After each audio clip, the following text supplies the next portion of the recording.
Hey friends, it's Jess, and it's time for What Did Storage Warrior Sell on eBay January 2026 edition.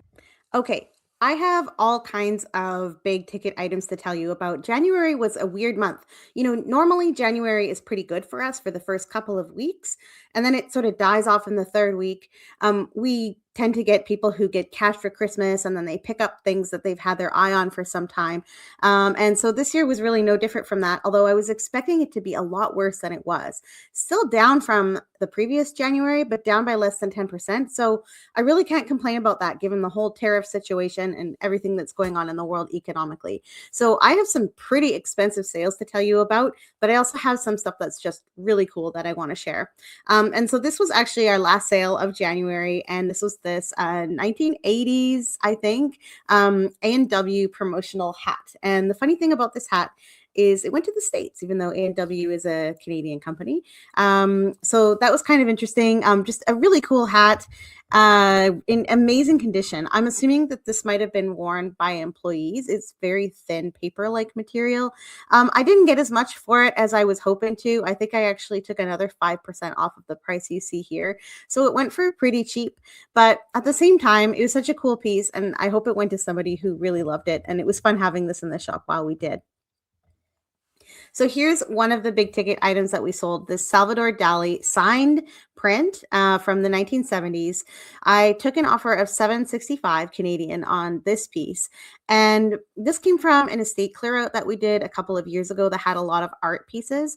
And when we found this Dali, there were actually two other Dali pieces that were signed by Salvador Dali in this estate. We were really excited about it because obviously this is a huge name in art. Almost everybody has heard of him.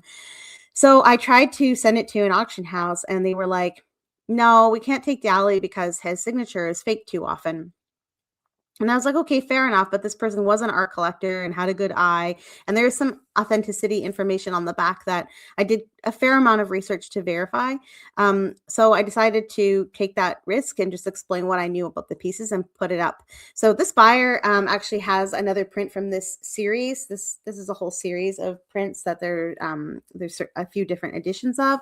And Salvador Dali signed them all. I was able to corroborate that with some information I found online. And the buyer seemed to know what that meant and understood what they were buying. So I'm pretty excited about this piece. This was an eBay International shipping sale. And the only thing that's disappointing about it is that I know that the buyer's in Seattle. And that's, of course, just south of here. But because it was EIS, it has to go all the way to Mississauga and then all the way back to Seattle. So fingers crossed that it makes it there safely. This one is actually still in transit, so I hope it works out. Another great sale from just a couple of days before is this Star Wars Death Star space station. This was almost totally complete. It even had some of the foam, like this foam from the garbage pit that's part of it, and it had disintegrated a little bit, like some of it, but it had almost all of the pieces. I don't think it was missing very much. And I took, I got $519 for it, which I don't know. I think in maybe a slightly little better economy where toys are a little hotter, I could have gotten even more for this. But this came from a large Star Wars collection that we bought over a few months, I don't know, starting about over a year ago. And we've made our money many times over from it and still have some pretty good pieces like this one. So I was excited to get this sale and send it out there. It was a big box. We had to go to like Lordco or somewhere to get a proper size box for it. Took a little bit to package it and ship to make sure everything got there safely. But super happy to get this sale. We do still have a few other exciting pieces left from this collection. We have a boxed at which we believe is sealed. We're still trying to verify whether it's a factory seal or a reseal. One day I'll get a pro to look at it and then I'll sell that and some other pretty cool items as well that may come into our store at some point in the future. This one I actually took an offer of just $30 Canadian on. This is one of those items that you have no idea what it's worth until you sell it, right? Like you just don't know what somebody is going to pay. So I arbitrarily chose $50 as the price for these. So they're 1950s merit awards for newspaper boys, paper boy, delivery boys.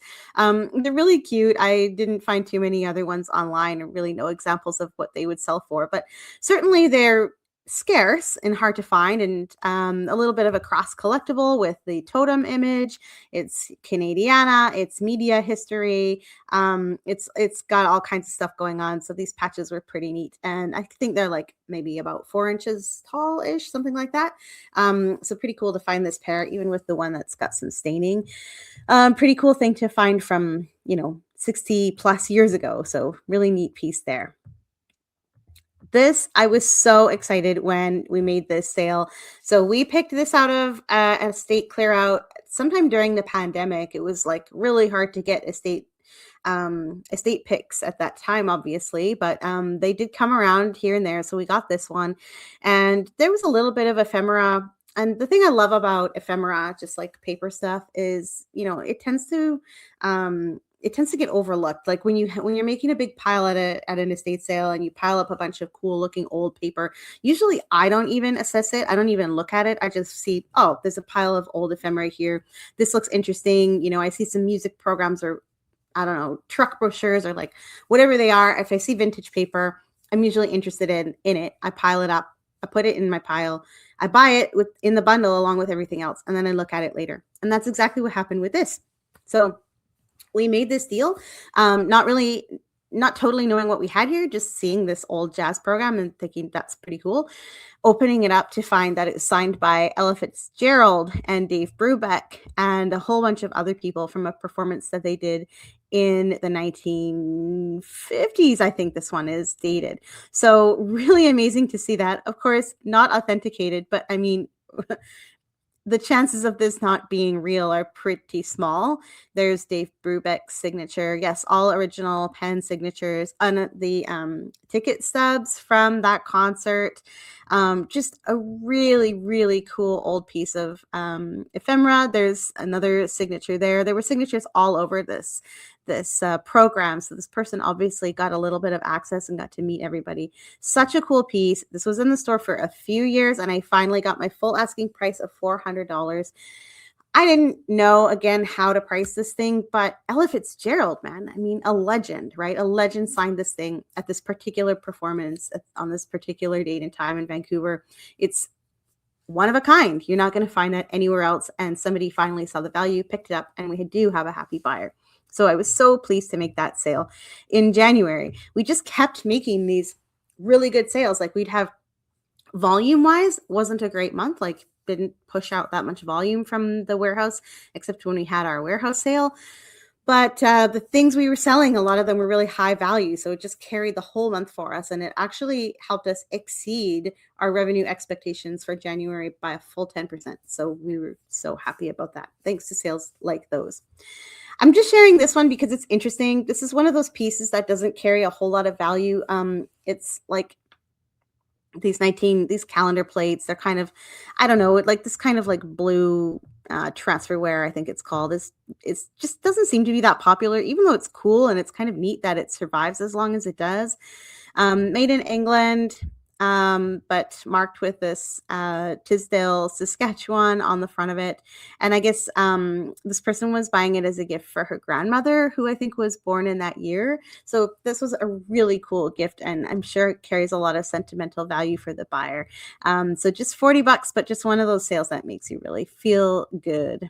Okay, this one I have to share because January was the month of toner ink. Like, I don't know how many people know this, but I was like today years old almost when I learned that old sealed toner ink can be worth a lot of money, even if it's expired. We actually sold toner ink 3 times in January. And I would say that in the entirety of our business going back 12 or more years now, we've probably sold toner ink like 5 times in total. And 3 of them were January of this year. This HP magenta print cartridge, we actually had the cyan and the yellow, and the buyer bought all 3 for full price, $149.99 each, a Canadian buyer. So that was an exciting sale. These are large and heavy. I lost a few dollars on the shipping. Didn't matter. I got full price for them, and we listed them last fall, I think. So these actually took a little while to sell, but these did not. These Xerox toners, 7 cartridges, I know that these sell for more than this, but this is the kind of thing I don't really like to have in the shop because it's bulky and it's not in our wheelhouse. This isn't the kind of stuff that we want to like have all over our store. So I always price this stuff to sell. And honestly, Johan almost threw it away. He was like, I don't think this is worth it. And I said, you know what? It's like 6 pictures. Let's give it a shot. And it sold in a few hours for $349.99 for all of those cartridges. If you look them up individually, they sell for quite a bit more. I probably underpriced this by, I would say like up to 40%, but I just didn't care because I wanted it to go and it cost us nothing. Guess where they came from? That's right, the garbage. And we sold one more HP toner cartridge that month as well. Speaking of garbage finds, this Canon digital camera, this was missing like the lens. So it didn't have absolutely everything with it, but it was a good little camera. We tested it out. It seemed like it worked just fine. We're not camera experts, so we're always taking a little bit of a risk with cameras. Sometimes I get questions about cameras that I don't really know how to answer. This one didn't take very long to sell. Maybe a week or so, something like that, 2 weeks maybe max, for a full price of $120.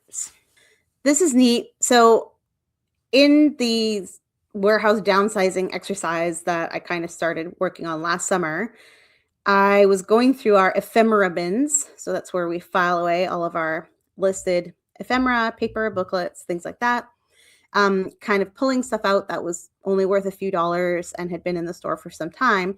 And this popped out of it. And I'm like, I don't think that's listed. And I went and looked and found, nope, indeed it wasn't listed.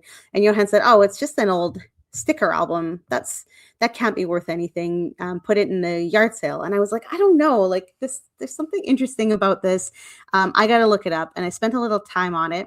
It was a little bit hard to figure out the value, but I could see that there likely was some value in here. And these are not, they're not stickers, they're die cuts. So I'm not too familiar with exactly what that is. But once I learned that they were die cuts, it was easier to find comparable sold items for similar types of albums. And in fact, these are quite old. And this book was from it was from Europe somewhere. And I tried to look up some of the words on the cover. That didn't really get me anywhere. But as you can see from the dates on the top, which are kind of hard to read, if it's 10, is it 1940? Is it 1910? I mean, the script appears like a very, very old style. So old book. Anyway, I think I sent this to Sweden. I took 140 Canadian for it and we were almost gonna just put it in the yard sale for $5. So I'm really glad that we didn't. And these treasures keep going, like they kind of go missing in the shop all the time. Like over the years, we've refined our inventory process and gotten better at making sure we always know where things are. But also things can become delisted for a variety of reasons. Maybe you get like somebody buys something, they never pay for it, and then eBay just doesn't relist it for some reason. Maybe you end a listing, meaning to go back and revise it, but you forget. There's all kinds of ways that listings can disappear. We've also had employees who have taken photos of things and then never listed the items. So we still find stuff like that in the warehouse from time to time. And this was one of those items, I guess. So, I don't know how many years it had been sitting in those boxes. It could have been up to 7 or 8 years. This took a month or two to sell. So I was really glad that I found it. Guys. So I've got to share this one because Smut sells these naughty paperbacks from the 1960s all the way up to like the 1980s and probably even newer ones. These sell very well. And this publisher in particular seems to be very sought out.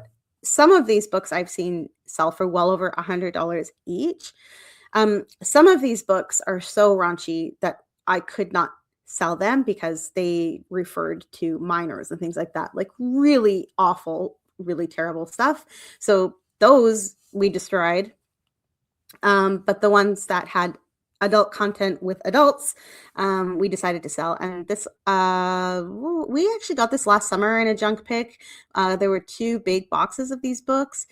We lotted them up, sold them pretty fast, but then I found a few batches of photographs that had never been listed and I just went through them and redid a few that weren't listed, took some new pictures and put 3 or 4 listings up. and pretty much all of them have already sold. To each their own. Here's another garbage find. This was apparently from a museum clear out. It's a Morse code key thing, marked for use with the Canadian Army. It is from World War II. It has the date on it. Have no idea if it works or how to use it, but it's kind of ugly, really not in the greatest condition, as you can see from the photos. And I think I took an offer of like 160 or something like that on this. It sat in the shop for about a year, so I was happy to get rid of it, and a little bit of a bulky item. And since we're trying to downsize our stuff, it was nice to sort of get rid of it. But interestingly, this is kind of the month of the Morse code key, just like it's the month of the toner cartridge. So we also sold this, and I don't even know if I have the right terminology here. Maybe I don't. But this was from an estate pick that we did last fall, and we had almost finished our pick. We'd gone through the house 2 or 3 times, and then Johan found this little box in like the corner of the basement that had this and another one in it and a couple of other interesting old pieces. This one is in kind of rough condition. I don't know if it works. I don't know how it works. As you can see, cracking, because I looked this up, and I think these items were like, it was like pot metal that they would use for a lot of the components. And as you can see from the photos here, it cracks quite a bit over time. So the condition of this one, really not that great, but rare and highly sought out. Patent date of 1925 from the Ultimate Transmitter Company, made in the USA. Yeah, really interesting old piece, and I was happy to get full price for that through the EIS program as well. Couple more. Actually, this might be the last. Yeah, this is the last one I'm going to tell you about, is this vintage snowboard. This was actually a local pickup, although we would have been happy to ship it. Old snowboards are really cool. When you find early 90s snowboards, they are going to have some value. Some people do try to ride them, and I think this buyer was actually planning to do that. But a lot of people just buy them for wall hangers. They put them up in their ski chalet or in their bar, and just for people to look at. They have neat aesthetics. They're cool to look at. And I guess the buyer determined that this one was functional. I don't know if he's out there, and if you happen to see this, I would love to know how riding it went for you. I'm very curious, but it was, in pretty good shape, came with the bindings, and I think I took an offer of 190 Canadian on it. I still do have a couple of really old snowboards, a Sims and a Checker Pig, a brand you may or may not have ever heard of. Still waiting to find that right buyer.